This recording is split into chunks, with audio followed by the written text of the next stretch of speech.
जय गुरु गोरखनाथ। नाथों की माया मेरे YouTube चैनल पे मैं आप सभी भाई बहनों का स्वागत करता हूँ। गुरु गोरखनाथ द्वारा माता काली का अहंकार भंग और तामस से सात्विक मार्ग, कैसे दोनों में युद्ध हुआ था, आज हम इस बारे में बात करेंगे।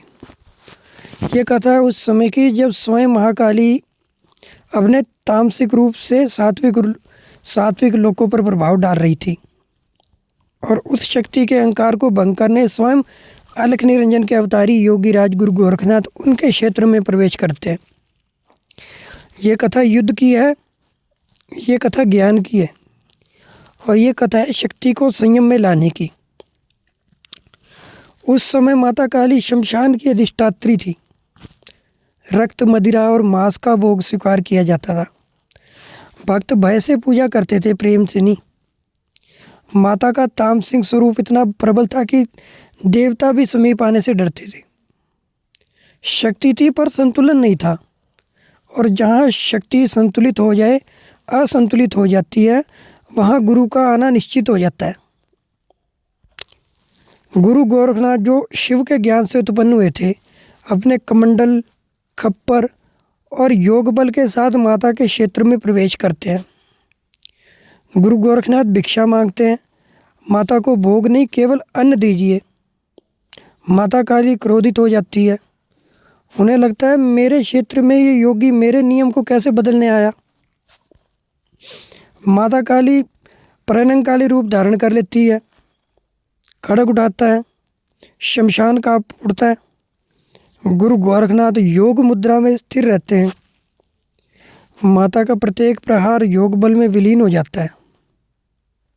उनकी शक्तियों के सामने माता के सारे अस्त्र शस्त्र विफल हो जाते हैं। यह युद्ध शस्त्रों का नहीं था, यह युद्ध अहंकार और ज्ञान का था। माता समझ जाती है कि यह साधारण योगी नहीं है। तब वह अपनी महाशक्ति से गुरु गोरखनाथ के शरीर में प्रवेश कर जाती है, एक मक्खी का रूप धारण करके। गुरु के भीतर कोई भय नहीं था, कोई क्रोध नहीं था, केवल मौन, केवल शून्य थे गुरु गोरखनाथ जी। माता के भीतर प्रवेश कर स्वयं को बंधन में अनुभव करने लग गई थी माता। गुरु गोरखनाथ अपने कमंडल में मंत्र द्वारा माता को बांध देते हैं। ये कैद नहीं थी, यह अहंकार का विसर्जन था। माता काली पहली बार कहती है, योगी राज ये कैसी लीला है आपकी। गुरु गोरखनाथ जी माता काली को उत्तर देते हैं, शक्ति जब तक सात्विक ना हो वह लोक कल्याण कैसे कर सकती है। गुरु गोरखनाथ माता को वचन दिलाते हैं, अब रक्त नहीं, ना अब मदिरा, अब फल फूल नारियल प्रसाद ही आपको चढ़ाया जाएगा। माता स्वीकार करती है। तामसिक शक्ति सात्विक बन जाती है, भय की जगह भक्ति उत्पन्न हो जाती है। यही कारण है कि आज कई स्थानों पर माता काली को सात्विक भोग अर्पित किए जाते हैं।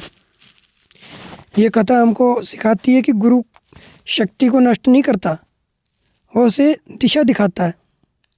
माता काली और गुरु गोरखनाथ का ये प्रसंग हमें बताता है कि ज्ञान के आगे अहंकार टिक नहीं सकता।